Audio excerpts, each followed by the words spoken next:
Hello my dear friends and students, welcome to English Max. हम लोग SSC CGL में English का previous paper solve कर रहे हैं और प्रीवियस पेपर आज है नंबर 33।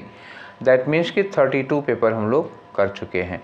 40 में से 32 कर चुके हैं तो 8 और बचा हुआ है और एक इसमें से हो ही जाएगा, फिर 7 बचेगा आपके पास। आज हम लोग 12 दिसंबर करने जा रहे हैं, ठीक है। इसके पहले हम लोगों ने किया था 9 दिसंबर का। 10 और 11 को कोई पेपर नहीं हुआ था, 12 को हुआ था और 13 को हुआ था। 2 दिन का पेपर आपका और बचा हुआ है, ठीक है। तो आज शुरू करते हैं 12 दिसंबर। 12 दिसंबर में आज ये पहला सेट है, 9 AM से 10 AM के बीच वाला ये पहला सेट है। इसके बाद हम लोग दूसरा, तीसरा, चौथा कर लेंगे, फिर 13 दिसंबर का बचेगा। मैं कह रहा था धीरे धीरे ख़त्म हो जाएगा, तो हम लोग पहुँच गए, करीब करीब कगार पे पहुँच गए हैं, ठीक है। तो आप लोग PDF सॉल्व कर चुके होंगे और इंतज़ार होगा कि कब डिस्कस कर लें कि आपका क्या क्या सही गलत हुआ। आई थिंक अब तक तो आप लोग 20 के ऊपर पहुंच ही गए होंगे, तो थोड़ा और कोशिश करिए। 22, 23 के आसपास अगर तक पहुंच जाते हैं तो एकदम श्योर एंड सर्टेन हो जाता हूं मैं, ठीक है। तो पढ़ते रहिए, मन लगा के प्रीवियस पेपर सॉल्व करते रहिए और मॉक टेस्ट ज़रूर देते रहिएगा। फिर शुरू करते हैं हम लोग आज का डिस्कशन और देखते हैं आपके क्वेश्चंस में कितने सही हुए हैं, कितने गलत हुए हैं। पहला क्वेश्चन आपकी स्क्रीन पर है, क्या है? इडियम का क्वेश्चन लिखा है, he is sitting on the fence. तो सिट ऑन द फेंस एक इडियम है, सिट ऑन द फेंस। तो सिट ऑन द फेंस का मतलब होता है, एक्चुअली जो इसका कई बार एसएससी में पूछा गया है वो इस सेंस में पूछा गया था कि सिट ऑन द फेंस का मतलब होता है to be unbiased, not to take aside. मतलब जब आप फेंस पे बैठे होते हैं तो आप दोनों ओर बराबर देखते हैं और आप किसी का पक्ष नहीं लेते हैं, आप अनबायस्ड होते हैं, इंडिस्क्रिमिनेट होते हैं, ठीक है। लेकिन यहाँ पर वो वाली मीनिंग दी नहीं है, यहाँ पर वो मीनिंग नहीं दी है। तो हमें क्या करना होगा, देखेंगे कि जो मीनिंग्स दी हैं उसमें बेस्ट कौन सी है। लिखा है कि ही कैन नॉट हाइड हिमसेल्फ, अपने आप को छुपा नहीं सकता, ये मीनिंग नहीं है। He can not stop trying, ये भी नहीं है। He can not take a decision, he can not take a decision मतलब अगर आप फेंस पर बैठे हैं तो फेंस पे मतलब क्या हुआ, एक चारदीवारी होती है, दीवार पे बैठे हैं, दीवार पे बैठे हैं तो आप दोनों ओर देख रहे हैं, दोनों ओर देख रहे हैं तो किसी एक के बारे में आप डिसीजन नहीं ले सकते हैं। आपको दिक्कत होगी हम इधर से निर्णय दें कि इधर से निर्णय दें, इधर से निर्णय दें कि इधर से निर्णय दें, तो इसका मतलब हुआ कि आप डिसीजन नहीं ले पाएंगे। अगर आप पक्षपात नहीं करेंगे तो इसका मतलब आप डिसीजन नहीं ले पाएंगे। कुछ इस तरह की सिचुएशन यहाँ खड़ी किए हैं, हालांकि ये ज़रूरी नहीं होता, ठीक है। लेकिन अब ये जो 4 ऑप्शन है इसमें चौथा भी देख लो, he can not do anything seriously, वो सीरियसली कोई काम नहीं कर सकता। एक्चुअली यहाँ पे बायस्ड होकर करने की बात थी, सीरियसली नहीं थी। तो तीसरा भी नहीं होगा किसी कीमत पे, फिर ये चौथा नहीं होगा, तीसरा ही हो सकता है, ठीक है।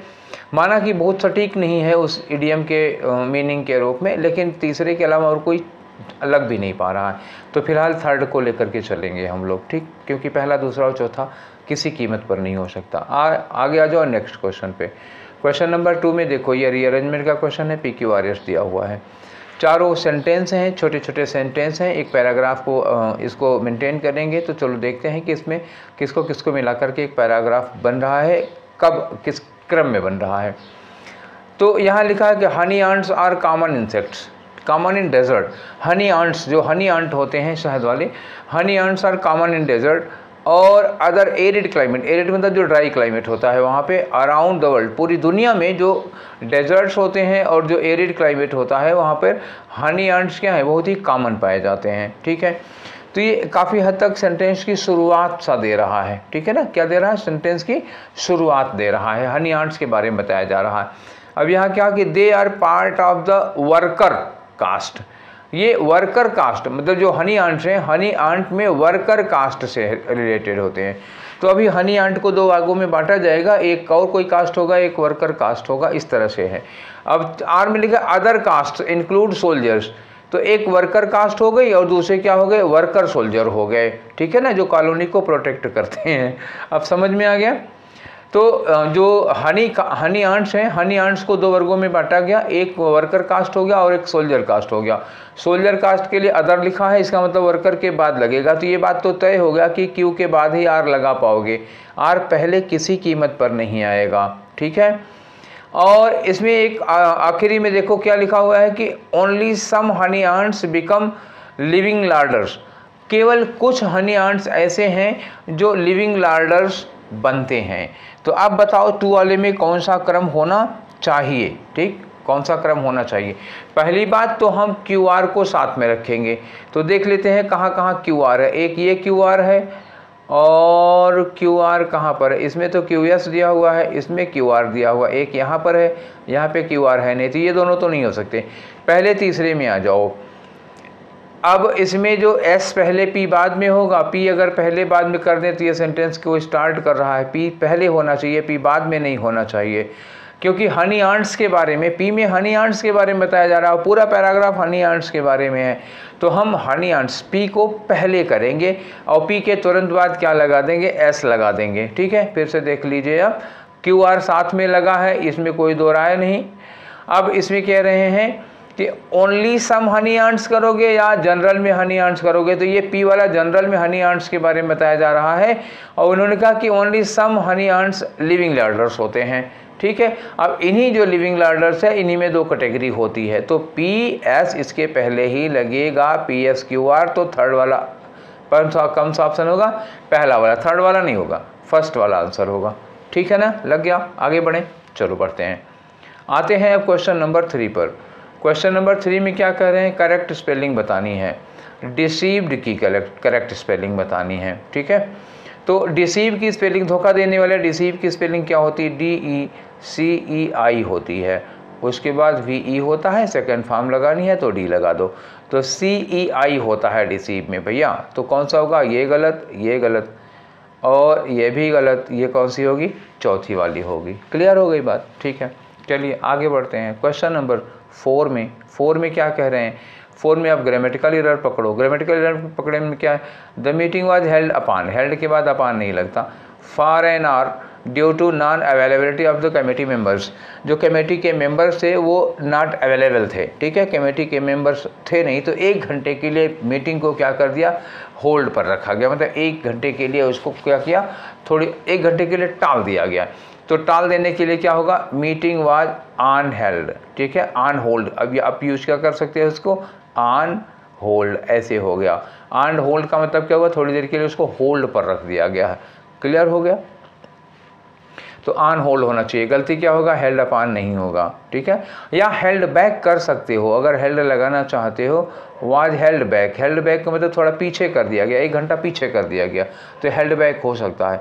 ऑन होल्ड होगा या हेल्ड बैक होगा, हेल्ड अपॉन फिलहाल किसी कीमत पर नहीं होगा। ठीक है, तो पहला ऑप्शन होगा। क्लियर, आगे बढ़ जाओ। क्वेश्चन नंबर 5, तो क्वेश्चन नंबर 5 में क्या है?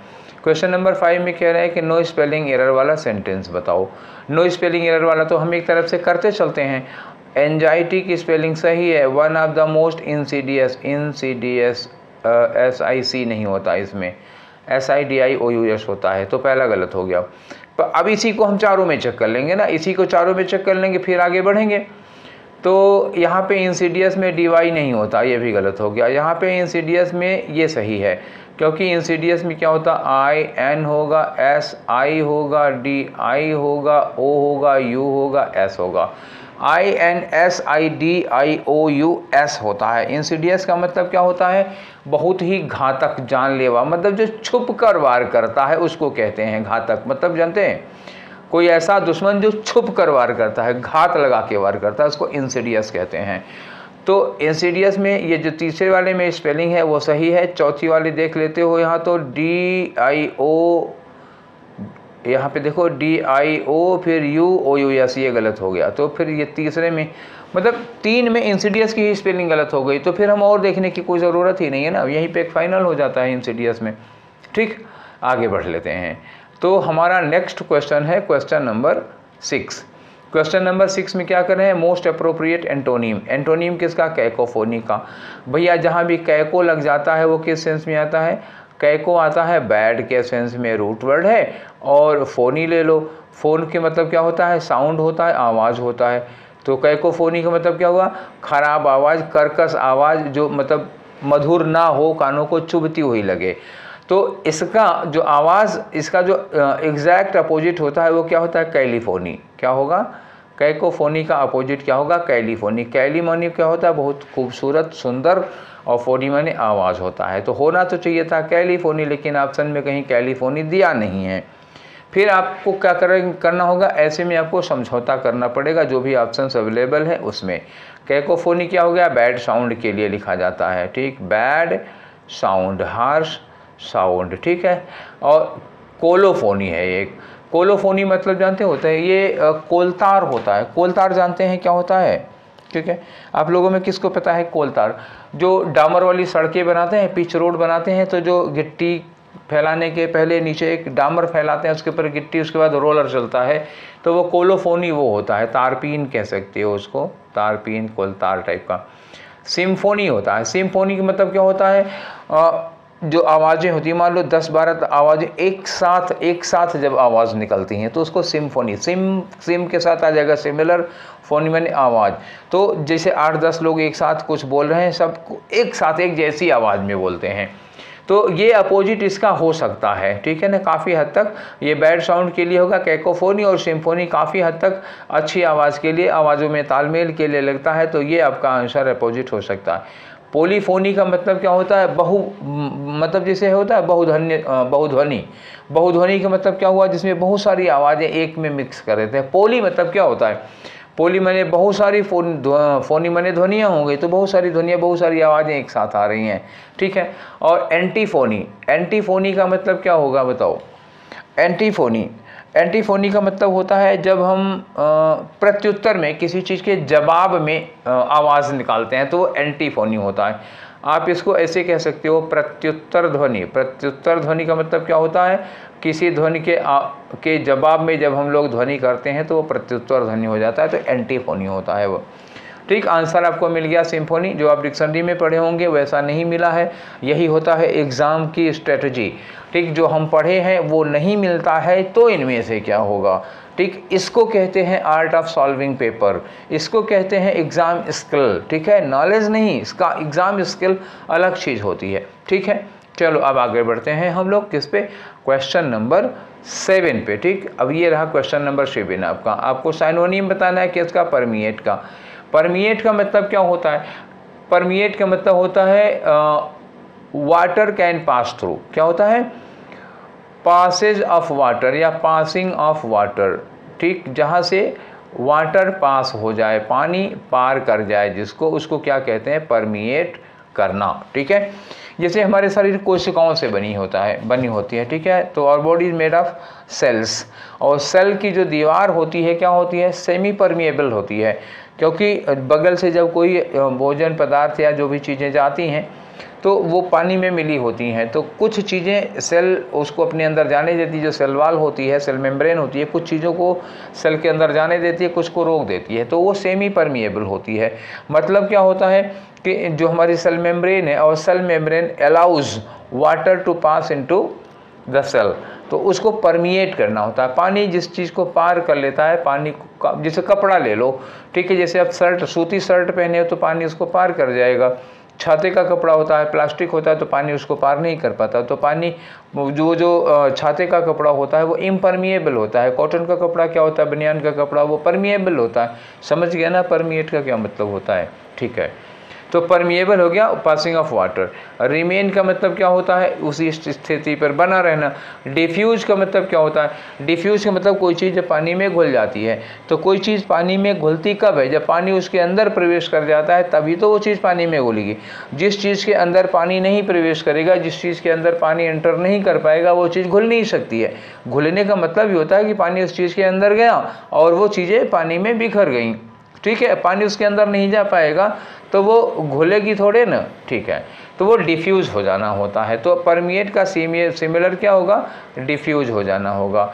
एक्सूड है और कंटिन्यू है। कंटिन्यू का मतलब तो आप अच्छी तरह से जान ही रहे हैं। एक्सूड का क्या मतलब होता है, एक्सूड का मतलब होता है ना ऊज करना। ऊज करना जान रहे हैं ना, पसीजना, पसीजना समझ रहे हैं, नहीं समझ रहे हैं। पसीजना होता है जैसे अंदर से कोई चीज़ छलक आती है तो उसको कहते हैं पसीज रहा है, ठीक है। दीवार उवार में कभी कभी नहीं होता, पानी वानी बरसता, ऊपर पानी लग जाता है तो नीचे से पानी छूने लगता है, तो पसीजना कहते हैं उसको, ठीक। समझ गए, चारों वर्ड का मतलब भी समझ गए और अपना आंसर भी समझ गए आप। तो आगे बढ़ते हैं हम लोग क्वेश्चन नंबर किसकी ओर, 8 की ओर। तो क्वेश्चन नंबर 8 में क्या है, खाली जगह भरना है आपको, भरिए। She has dash her money and jewellery to help the poor. किसी गरीब आदमी की मदद करने के लिए उसने अपनी मनी और अपनी ज्वेलरी, मतलब दोनों चीज़ों को क्या किया, दे दिया। तो किसी की मदद के लिए, मतलब कोई ऐसी चीज़ जिसकी आपको ज़रूरत नहीं है, उसके लिए वो चीज़ आप किसी को दे देते हैं, तो क्या कहते हैं इसको, ठीक है। किसी को मदद में कोई चीज़ दे देना, या आपको उस चीज़ की ज़रूरत नहीं है, आप दे देते हैं, तो उसको क्या कहोगे, गिव अवे कहेंगे। तो ये लगेगा दूसरा वर्ड। गिव अवे का मतलब क्या होता है, रास्ता देना। वहीं 4 लोग भीड़ लगाए खड़े हैं, कोई पीछे से आया, भैया ज़रा रास्ता देना, तो क्या होता है, गिव वे। और गिव अवे मतलब होता है कोई चीज़ किसी को दे देना। गिव इन का मतलब क्या होता है, गिव इन एक तरह से छोड़ देने के लिए लगता है, और उसी सेंस में गिव अप यूज़ किया जाता है।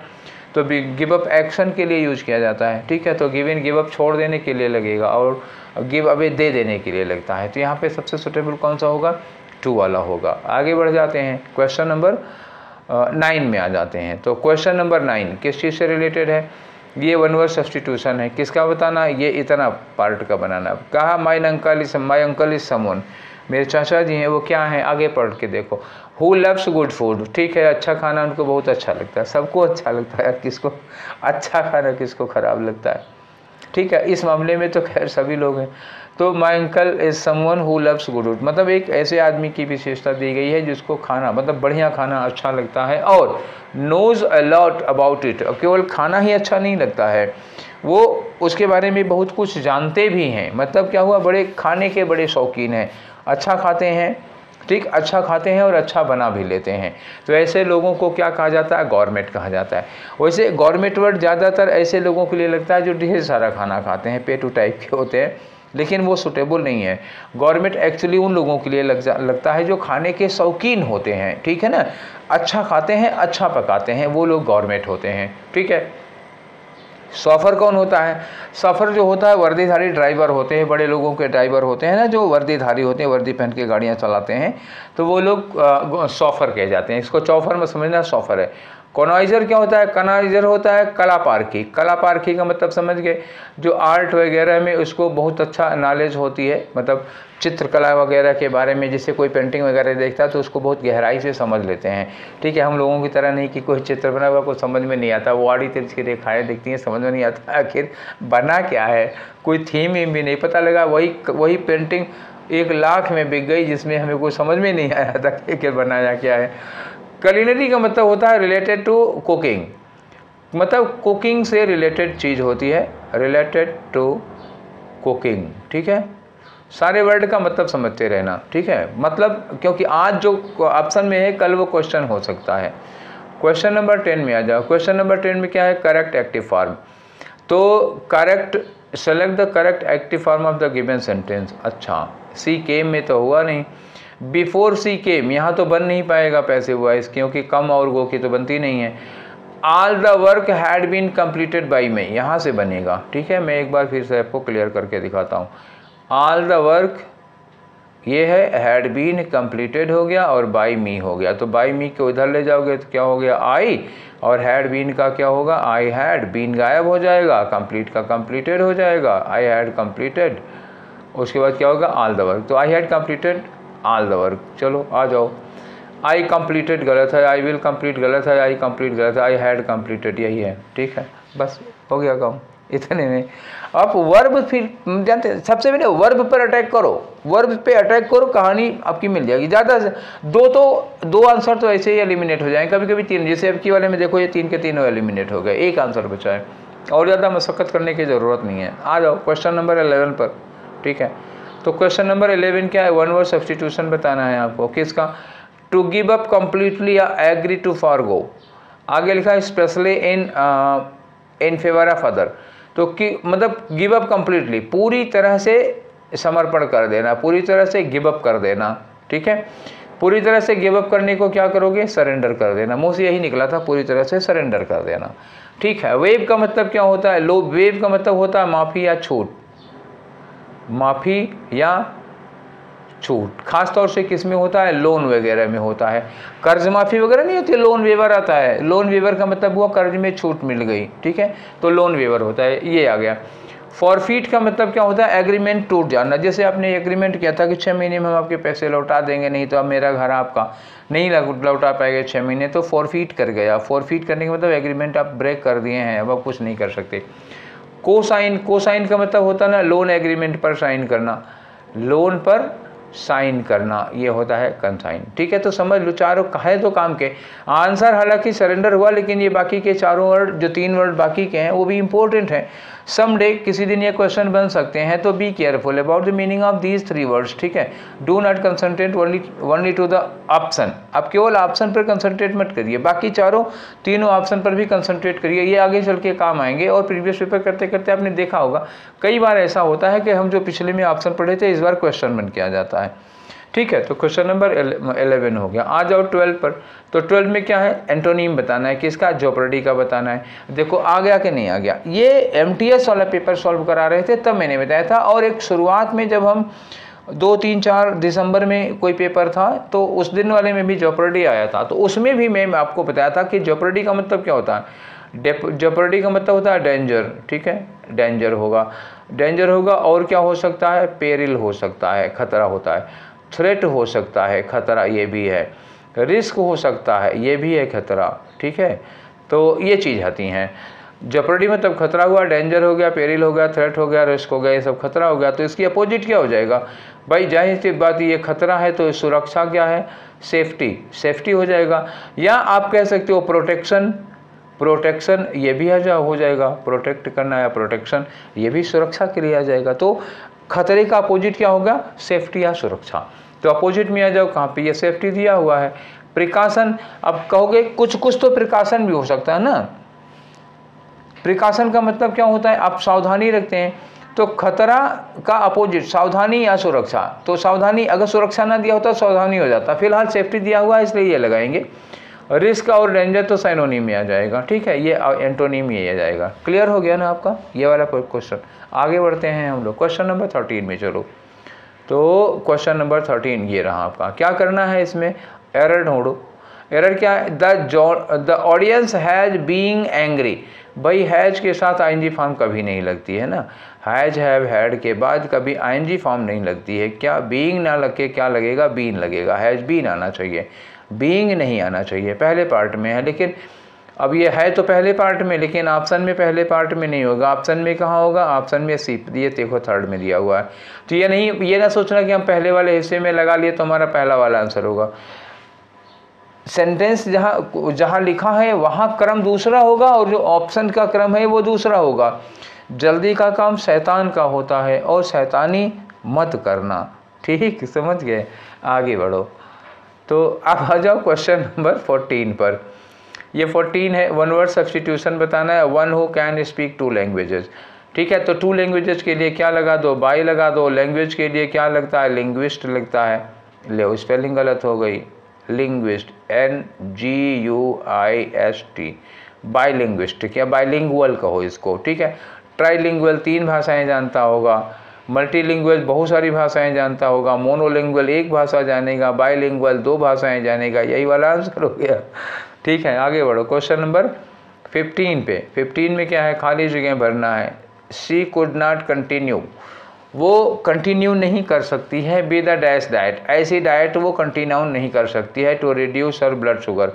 कोई है जिसको ब्लड शुगर है, डायबिटीज़ है जिसको, तो वो कैसी डाइट नहीं कंटिन्यू कर सकती है, मतलब एक ऐसी डाइट जिसमें ग्लूकोज, जिसमें मतलब कार्बोहाइड्रेट, प्रोटीन, इन सब चीज़ की मात्रा भरपूर होती है। तो चूँकि अगर ब्लड शुगर की पेशेंट है तो उसको एक ऐसी डाइट लेनी पड़ेगी जिसमें ग्लूकोज कम हो, जिसमें कार्ब्स और ग्लूकोज वगैरह कम होते हैं। ठीक है, तो कम वाले, मतलब अब बैलेंस डाइट नहीं ले सकती हो ना। बैलेंस डाइट में हर चीज़ बैलेंस मात्रा में होगी, जबकि इसको बैलेंस नहीं, अब डिसबैलेंस डाइट लेनी पड़ेगी, इम्बैलेंस्ड लेनी पड़ेगी, जिसमें कार्ब्स और ग्लूकोज की मात्रा कम होती है। ठीक है, तो क्या नहीं ले सकती है वो, बैलेंस्ड डाइट नहीं ले सकती है। प्रैक्टिस्ड डाइट होती नहीं, शार्टेंड और मेंटेन्ड डाइट ही नहीं होती, बैलेंस्ड डाइट होती है, और वो बैलेंस्ड डाइट नहीं ले सकती है। आंसर हो गया आपका थर्ड। आगे बढ़ जाएं, चलो क्वेश्चन नंबर 16 में आ जाओ। ठीक है, ये है 16 आपका। इसमें क्या करना है, पैसिव फॉर्म बताना है। उमा टोल्ड सुजैन, तो उमा टोल्ड सुजैन, ये तरह में बना लो आप। उमा टोल्ड सुजैन, टोल्ड क्या है, टोल्ड है वर्ब की सेकेंड पार्ट, सुजैन इधर करो उमा को इधर करो, तो सुजैन वाज टोल्ड, क्या होगा, सुजैन वाज, टोल्ड वर्ब की सेकेंड फॉर्म है तो वाज लगा दो, Susan was told by Uma लगाओ या बाद में लगा दो, यहाँ सब में बाय उमा लगा बाद में लगाए, कोई दिक्कत नहीं, सुजैन वाज टोल्ड। आपको वाज की ज़रूरत है, सबसे पहले आप वाज ढूंढो और बाकी छोड़ो, गोली मारो। ये वाज लगाना था, यहाँ हैज़ लगा है, यहाँ वाज लगा, यहाँ इज़ लगा, यहाँ हैड लगा है, ख़त्म कहानी, यही दूसरा वाला होगा। ठीक, और क्या मशक्क़त करनी है, सीधे से साल हो जा रहा है। ठीक है, आगे आ जाओ, क्वेश्चन नंबर 17 में आओ। 17 क्या है, 17 में देखो फिर एक आ गया PQRS, तो अब तो ठीक है कोई बात नहीं, आ गया तो करो, इसमें क्या करना है। Medieval people undertook, medieval people का मतलब क्या हुआ, मध्यकाल के लोग, अंडरटुक मतलब क्या करते थे, क्या करते थे, purity themselves of sin, purify themselves of sin, मतलब अपने आप को पाप से मुक्त करते थे, पाप मुक्त करते थे, या टू ट्रांसफॉर्म, आगे लिखा है पिलग्रिमेज, यही लगा दो और क्या, क्यों, अंडरटुक पिलग्रिमेज, मध्यकाल में लोग तीर्थ यात्रा पर जाया करते थे इंडिविजुअली, ठीक है, व्यक्तिगत रूप से यात्रा पर, तीर्थ यात्रा पर जाया करते थे। ट्रेवलिंग टू, कहाँ जाते थे, ट्रेवलिंग टू कहाँ जाते थे, चलो ढूंढते हैं, कहीं जगह मिलती है, कहाँ कहाँ जाते हैं ये लोग। Themselves through a trial of faith, और आगे लगा हुआ है कि डिस्टेंट श्राइन्स, ट्रेवलिंग टू कहाँ जाया करते थे, ट्रेवलिंग टू डिस्टेंट श्राइन्स, यात्रा करके आगे तो कहीं जगह का नाम लगाओगे ना, एस लगाओ यहाँ पे, travelling to distant shrine, shrine का मतलब क्या होता है, पवित्र स्थान या मज़ार वगैरह कहते हैं। As a pinnacle, as a pinnacle, pinnacle का मतलब क्या हुआ, एक तरह से कह सकते हो कि जुर्माना जो लगता है, फाइन लगता है, तो वो लोग मज़ारों की या तीर्थ यात्रा, तीर्थ स्थानों, पवित्र स्थानों की यात्रा पर जाया करते थे, एक तरह से जुर्माना भरते थे खुद को पवित्र करने के लिए। As a pinnacle to purify themselves, तो ये पी के बाद, इसके बाद क्या लगा दो, टू प्योरीफाई देमसेल्व्स, पी लगा दो, तो हो गया, सेट हो गया कि नहीं हो गया। तो सबसे पहले शुरुआत मतलब अंडरटुक क्या हो गया, क्यू लगेगा, क्यू, क्यू के बाद एस लगा, ठीक है, तो शुरुआत में क्या आया, क्यू, क्यू के बाद क्या आया, एस, एस के बाद क्या लग रहा है, एस के बाद पी लग रहा है, पी लगा दो, क्यू एस पी शुरुआत में लगेगा, लास्ट में पकड़ के कान पकड़ के आर लगा दो, क्यू एस पी आर होगा, जाहिर सी बात है, लग गया कि नहीं लगा, क्यू एस पी आर, कहाँ दिया है क्यू एस पी आर, ये दिया है क्यू एस पी आर, हो गया आपका काम। ठीक है, आगे बढ़ो, क्वेश्चन नंबर 18 में आ जाओ। 18 में क्या करना है, साइनोनियम बताना है किसका, आंसर का, आंसर का मतलब जवाब। इतना आसान क्वेश्चन पूछेंगे सीरियल में, उम्मीद नहीं थी। तो आंसर का मतलब क्या होता है, जवाब देने को हम क्या कह सकते हो, रिप्लाई होगा, और क्या होगा, तो रिकॉल रिमेंबर कहाँ से होगा, रिप्लाई होगा। क्वेरी तो अपोजिट हो जाएगा ना, इसे पूछना, क्वेरी करना क्वेश्चन करना हो जाएगा, ये लगेगा नहीं, हो गया काम। ठीक है, आ जाओ 20 पे, क्वेश्चन नंबर 19 में क्या है भाई, ये नरेशन है, डायरेक्ट में दिया हुआ है, इनडायरेक्ट बनाओ इसकी। ठीक है, तो मेन चीज़ें देख लो। Renu said to her brother, तो यहाँ सेड टू की जगह टोल्ड हो जाएगा, यहाँ क्या लगेगा, दैट लगेगा। यू कौन है, उसका भाई है, ही हो जाएगा। वर की जगह हैड बीन हो जाएगा, ठीक है ना, और मी की जगह क्या होगा, रेनू हो जाएगा, हर हो जाएगा। ठीक है, इतनी चीज़ें बदलनी है। सेड का टोल्ड हो जाएगा, इन्वर्टेड कामा की जगह दैट लग जाएगा। यू की जगह कौन होगा, उसका ब्रदर ही हो गया। वर्क की जगह हैड बीन हो जाएगा। ठीक है, तो पहले हम वर्क को ही देख लेते हैं। यहाँ हैड है, ही हैड वॉच्ड, तो हैड वॉच नहीं, ही हैड बीन वॉचिंग होगा। ठीक है ना, वर वॉचिंग का हैड बीन वॉचिंग होगा, गलत हो गया। वर वॉचिंग बदलना चाहिए, ये हैज बीन वॉचिंग, हैज कहाँ से आएगा, हैड बीन वॉचिंग, यही एक होगा आंसर। लो बता दिया, खत्म का। वर्ब देखो, सबसे पहले चाहे डायरेक्ट इनडायरेक्ट बनाओ, चाहे एक्टिव पैसिव बनाओ, सबसे पहले वर्ब पकड़ो, वही सबसे वीक पॉइंट होता है। हो गया, हमें अब कुछ करना ही नहीं पड़ा, एक ही में बचा है आप सब। आगे चलो, क्वेश्चन नंबर अब आते हैं 20 पर। 20 में क्या है, ये लो 20 है। 20 में देखो फिर वही आ गया, पी क्यू आर एस, सबकी बात 3 दिया हुआ था। लगाओ क्या करना है हमें इससे, तो पढ़ लेते हैं। देखो लिखा है, किसी पार्टिसिपेट्स इन सेवरल फंक्शंस, वो कुछ फंक्शंस में पार्टिसिपेट करती है। एंड म्यूजिकल शोज, और म्यूजिकल शो करती है। रिसीव्स एक्कोलेट्स, एक्कोलेट मतलब तारीफ, प्रशंसा, खूब प्रशंसा, खूब तारीफें पाती है फॉर हर सिंगिंग, अपनी गाने के लिए। ठीक है, अब ये कौन लड़की है, सी दिया हुआ है, अभी नाम तो मिला नहीं इसका। तो यहाँ पे लिखा विनीता है द वेरी स्वीट वॉइस, ये है हमारी लड़की जिसको हम ढूंढ रहे थे। तो पहले क्या हो गया, विनीता। ठीक है, सबसे पहले बी लगेगा, एक ही ऑप्शन में बी लगा है, कहानी ख़त्म हो गई आपकी। ठीक है, देखो शॉर्टकट कैसे होगा, यहाँ पे सी लिखा हुआ है, यहाँ पे विनीता लिखा हुआ है, यहाँ पर भी सी लिखा हुआ है और यहाँ पर भी सी लिखा हुआ है। 3 सेंटेंस में सी लिखा है, एक में विनीता लिखा है, तो तीनों सी हर हाल में विनीता के बाद आएंगे। बी से स्टार्ट होगा। इसमें केवल एक सेंटेंस है जो बी से स्टार्ट हो रहा है। आपका आंसर मिल गया। मिलाना चाहो मिला लो, नहीं तो आगे बढ़ जाए, कहो तो मिला देते हैं। आंसर हो चुका है। मैं आपको समझा देता हूँ, नहीं तो आप कहेंगे सर इतनी जल्दी कैसे कर दिया। विनीता है the very sweet voice, Vinita की बड़ी मधुर आवाज़ है। सी which has inspired her to adopt singing as a profession, और इस बात ने उसको प्रेरित किया कि वो सिंगिंग को एक प्रोफेशन के रूप में ले। आगे लिखा है can also play musical instrument. अभी गाने की बात हो रही है, पहले गाने की बात हो जाएगी, उसके बाद म्यूजिकल इंस्ट्रूमेंट बजाने की बात आएगी। सितार और हारमोनियम बाद में बजेगा। आगे लिखा है कि now she had open the music school to train young singers. लो टन टन टन टन, ये भी आ गए इसी में। चलो कोई बात नहीं, ये आइसक्रीम कुल्फ़ी वाला जा रहा है, ठीक है। अब कुल्फ़ी वाली बात कर दी तो तुम लोगों के मुंह में पानी आ रहा होगा। खा लेना भैया, डिस्कशन देख लो, उसके बाद जाके खाना, ठीक। तो यहाँ उसने अपना स्कूल खोल दिया, तो अपना स्कूल बाद में खोलेगी भाई, ये सी और डी बाद में आएंगे, ठीक है ना। ये तीसरा होगा, ये चौथा होगा। सिंगिंग से रिलेट शुरू हुआ था ना, तो बी पहले होगा। बी क्या हुआ, विनीता की बड़ी मधुर आवाज़ है। अब बहुत मधुर आवाज़ है तो उसने सिंगिंग को प्रोफेशन के रूप में चुना। प्रोफेशन के रूप में चुना तो यहाँ पर वो कुछ फंक्शंस वगैरह में गाती है, तो बी के बाद ए लगना चाहिए। अब सिंगिंग की बात ख़त्म हो गई, तो अब उसको म्यूजिकल इंस्ट्रूमेंट में भी शौक है, म्यूजिकल इंस्ट्रूमेंट भी बजाना आता है। देखो यहाँ पे आल्सो लगा हुआ है, मतलब ये सिंगिंग के बाद में आएगा, तो सी कर लो। अब इंस्ट्रूमेंट बजाने के बाद अब कहीं जाके अब उसने अपना खुद का म्यूजिक स्कूल खोल रखा है, तो डी लगा दो, BACD, यही फिर आया घूम घाम के जो पहले आया था, ठीक है। तो ये इतना हो गया। अब हम लोग आगे बढ़ते हैं, ठीक है। कहीं किसी के यहाँ AC लग रहा है, वहाँ भी घड़ चालू है, ठीक है। वो मतलब ड्रिलिंग चल रही है। हमारे मोहल्ले में ऐसे ही डिस्टर्बेंस चलता रहता है। अब इतना डिस्टर्ब देखेंगे तो डिस्टर्बेंस देखें तो हम पढ़ा ना पाएँ आप लोगों को, कोई बात नहीं है। चलो 21 में आते हैं हम लोग। तो क्वेश्चन नंबर 21 भैया, 21 से लेकर 25 में हमें करना क्या रहता है। यू ऑलरेडी नो, एक पैराग्राफ दिया होगा, 5 फेलर्स होंगे, भरो उनको। कैसे करते हैं, जैसे पीछे कहते आए हैं, तो पढ़ना पड़ेगा। As writers we lead life twice. एक राइटर के रूप में हम जो जीवन जीते हैं वो 2 तरह का जीते हैं, एक अपना जीवन जीते हैं, एक राइटर वाला जीवन जीते हैं, ठीक है। जैसे dash a cow that eats its food once, जैसे गाय वगैरह होती हैं तो एक बार, जैसे गाय जब चारा खाती है तो एक बार खाती चली जाती है, बाद में जब उसका पेट भर जाता है। गाय के पैर, गाय जितने भी 4 पैर वाले जानवर होते हैं जो घास चरते हैं, उनके पेट में 4 चैम्बर होते हैं।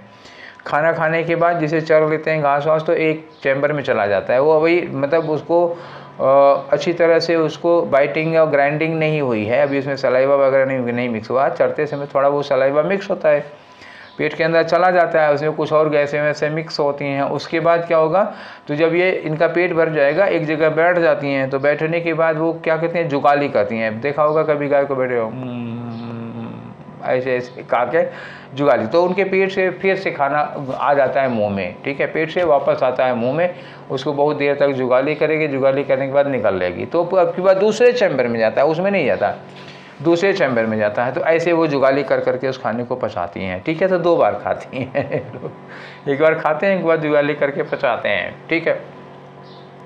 तो जैसे काऊ है that eats its food once and then regurgitates, तो रिगोजिटेट्स मतलब वही जुगाली करती हैं। It to chew and digest, ठीक है, फिर से उसको चबाती हैं और डाइजेस्ट करती हैं। डैश अगेन, तो किसको, भोजन को। यहाँ तो 2 वाले नंबर में तो ईट लगेगा, उनको भोजन के लिए आया हुआ है।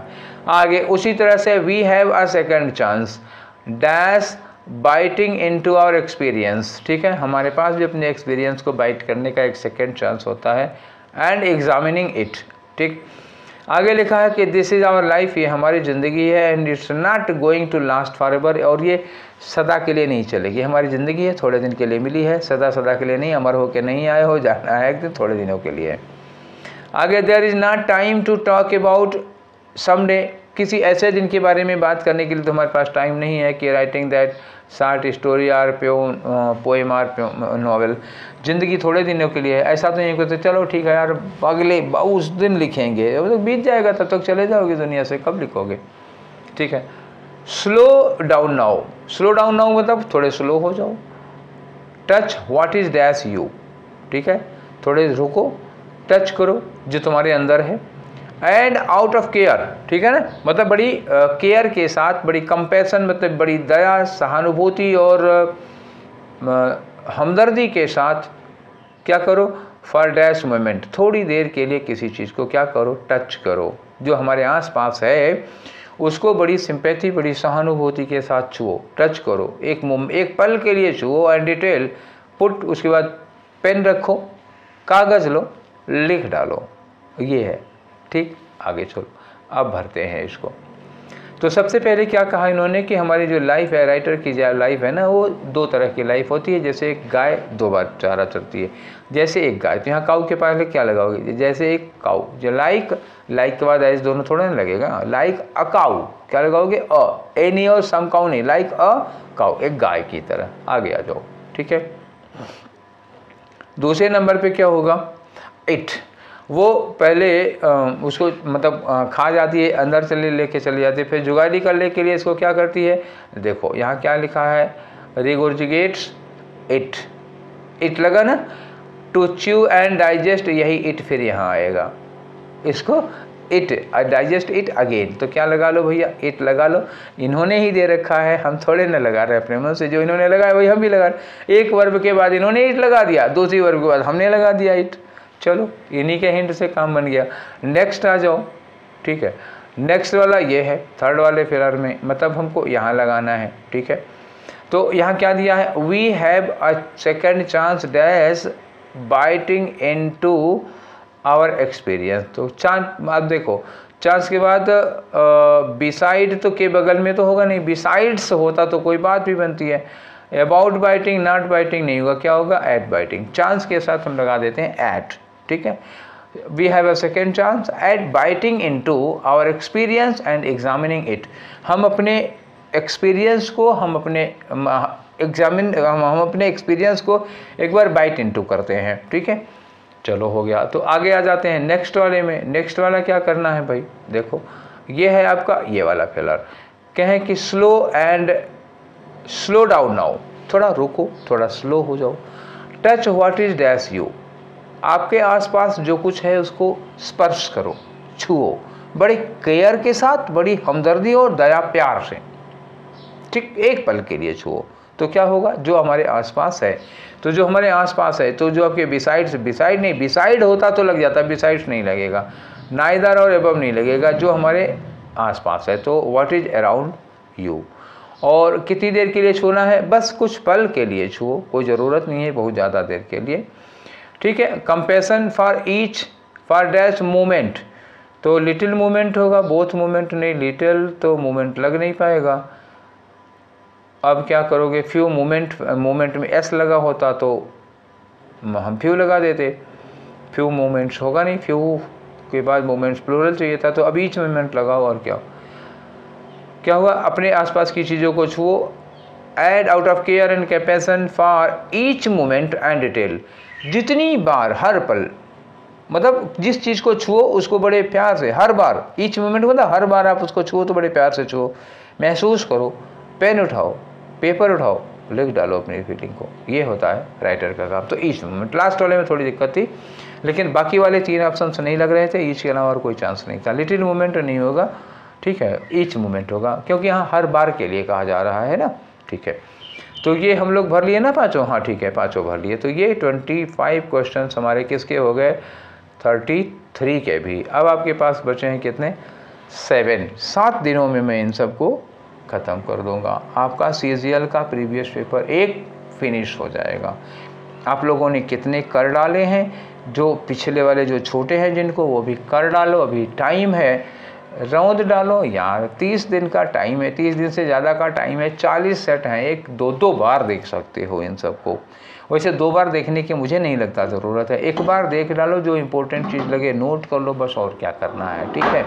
तो फिर मिलेंगे हम लोग नेक्स्ट वाले सेशन में, ठीक है, तो सेट नंबर 34 के साथ। ये सेशन आप देखिए, एंजॉय करिए, अपनी अंग्रेजी इंप्रूव करिए, प्रैक्टिस सेट लगाइए, मॉक ज़रूर लगाते रहिएगा, उसमें इस चीज़ को अप्लाई करिएगा, ठीक है। फिर मिलेंगे अगले सेशन में, till then take care, thank you.